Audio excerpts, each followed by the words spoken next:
afternoon. We're back here again with another update from the Caye Caulker RC Primary School where the referendum is happening. So we've seen a steady stream of voters all day. Last check-in we had, there was about a third of voters that had come out to cast their vote. It was hovering just above 400 voters, and as you know, there's about 1,454 registered voters on the island. So far, the activity has been picking up a bit in this area. As anticipated, later on in the day, we expected to see more voters coming out. There's also been strong presence from both sides of the vote. We have the Hope Not Dope campaign that has been active, mobilizing people. Their presence is very strong right now. They're out here speaking with people as they get ready to vote, before, after. They've also been around the island picking up people and bringing them here. Of course, the Legalize It campaign has also been quite active. There's a bit of dull inactivity right now. There's not much presence from them,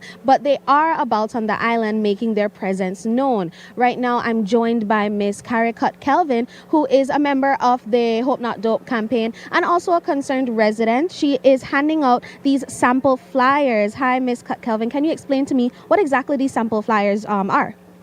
They're just so people can see beforehand what the ballots look like, and for them not to make a mistake or anything, because some people will make a mistake, so they might sign on it or write their name on it, something. So we're just telling them to put your X on the one that they believe is the right choice. For me, I voted no. That's my choice. And there's many reasons why I chose to vote no. So you've been speaking with people as they enter, as your other campaigners bring people here. Have you seen a steady stream of people coming to vote in the past recent hours? People are coming slowly, but they're coming.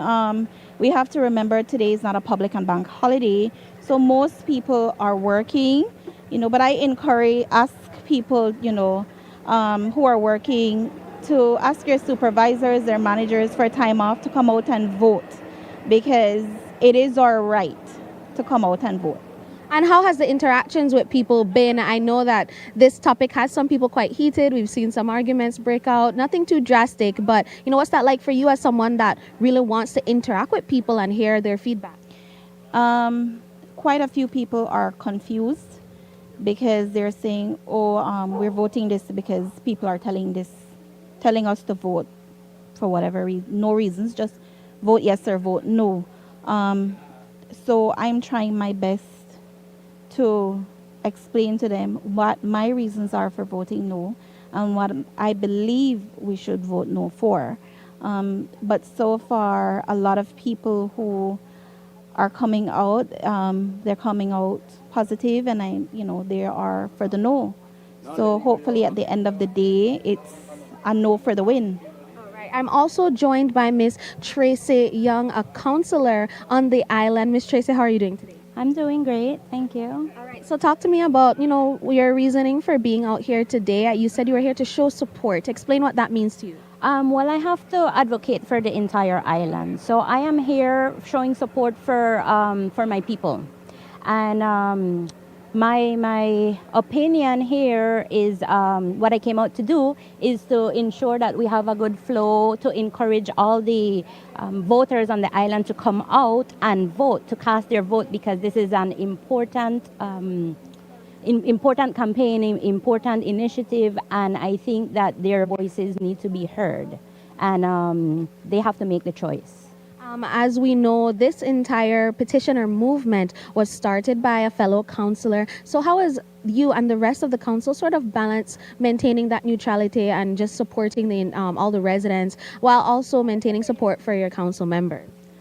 When it comes to any initiative on the island, whichever councillor decides to push through an initiative, we try to show our support. I have to say that I do admire Councillor Rosado for taking up this initiative. I might not agree with the cause, but I do support him. It is a long process, and he is very driven to it. Personally, I believe that there's other revenue streams to come in for the island. Okay, and as the hours wind down on the polls remaining open, we have just until 6 o'clock. What is your call to the public and to the residents here on Caye Caulker? My call is today is the day to make your choice, make your voices heard, come out and cast your vote. Your decision matters. All right, well, you heard it first here, guys. That was the latest update on the referendum that's happening on Caye Caulker right now to determine whether or not cannabis should be legalized on the island. We'll have more updates as the exercise continues and we get some more numbers on how many people have voted and the hours count down until those votes will be counted. So stay tuned. You can find us on Facebook, on YouTube, and we'll be streaming live on TV. So stay tuned to News 5 Live.